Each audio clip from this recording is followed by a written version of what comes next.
My, you really liked that last video, my vigilant viewers. I hope it helps a lot of people. But something I should mention is that there's more to it than what I just said. And there's more that I didn't mention in that video. Aside from making a good game, advertising, and listening to feedback as you go, there's stuff you need to do around your games if you really want to succeed. So, here's my 5-step guide to continue a successful Mascot Horror IP. Let's go! Step 1, build outside the games. The best IPs of the genre have a whole lot more mediums than just games. Five Nights at Freddy's has its infamous book series, and Poppy Playtime has its very beloved ARGs. And also, just for good flavor, there's also that song the creators of Garten of Banban commissioned. So, if you followed my steps in the previous video, and are now ready to make stuff outside the games, it's best to start small. I wish I mentioned this in the previous video, even though it probably wouldn't fit nearly as well. But Welcome Home does a great job at starting small.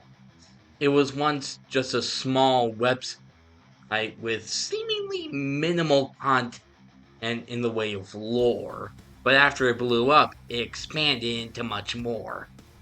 Beyond that, consider additional media, comics, short animations, or even in-universe social media accounts that can flesh out your world. If your mascot has a specific personality, let it shine through platforms like TikTok or Instagram or stuff like that.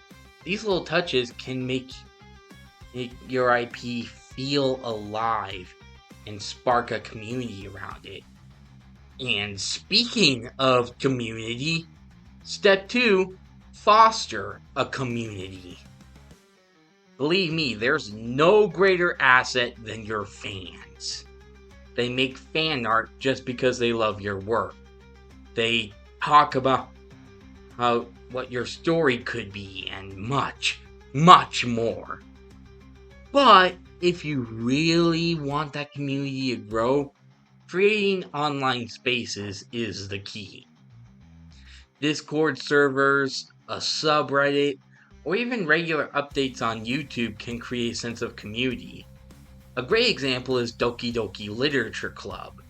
Its fanbase thrived on Discord and Reddit, leading to years of engagement even after the game's release.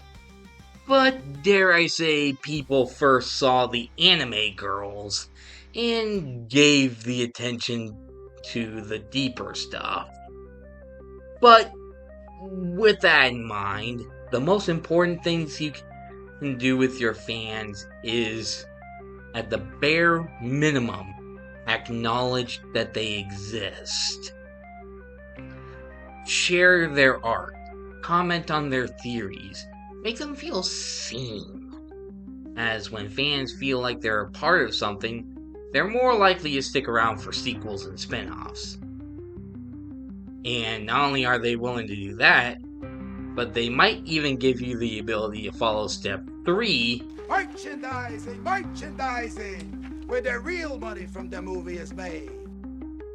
Let's be honest, when you've built yourself a hit indie mascot horror IP with beloved games and whatnot, why not start a merch line? T-shirts, plushies, posters, maybe hats.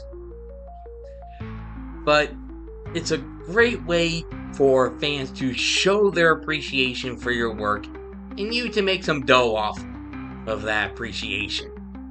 But hey, there's lots to consider when making merch.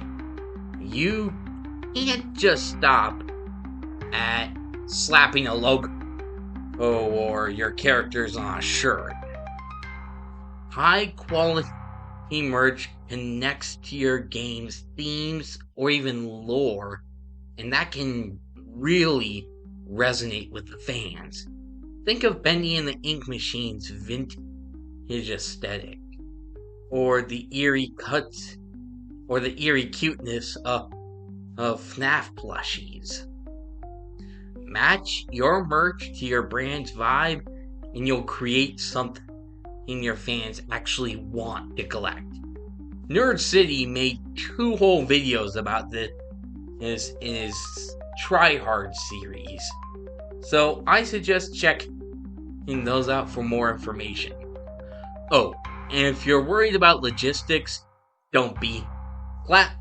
Platforms like Printful or Makeshift can really help smaller creators produce and sell merch without the need for upfront investment. But with that being said, step 4, keep the mystery alive. As of this video, mystery tends to be the beating heart of every good franchise in this genre.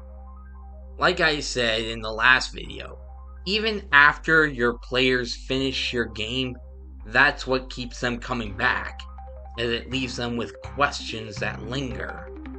But here's the trick: balance everything.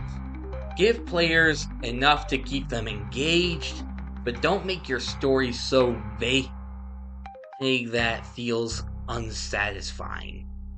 Think of FNAF's almost perfect mix of answers and questions. It's enough to satisfy, while also sparking endless speculation, with the FNAF security logbook probably being the gold fucking standard of that. And now, finally, step 5, plan for the future. Again, as I said in the last video, creating your successful Mascot Horror IP doesn't stop at the first game, as if you want it to grow, you have to keep it going. Even before you release, brainstorm about how your story or world can evolve over multiple installments. But remember, a successful sequel builds on the foundation of the previous game. It should feel fresh while staying true to what fans love. And don't be afraid to take some risks. Some of the best sequels, like Five Nights at Freddy's 2 or Poppy Playtime Chapter 3, introduced new mechanics or lore that kept players on their toes. Well, there you have it. These steps will help you go beyond just making a great mascot horror game. They will give you the tools needed to build a franchise that the fans will follow for years to come. But remember, success isn't going to happen overnight. So stay consistent, keep engaging with your fans, and don't be afraid to think outside the box. Your fans will notice the effort, and they'll reward you for it with that sweet, sweet moolah I talked about at the top of the previous video. With that being said, until next time, stay vigilant.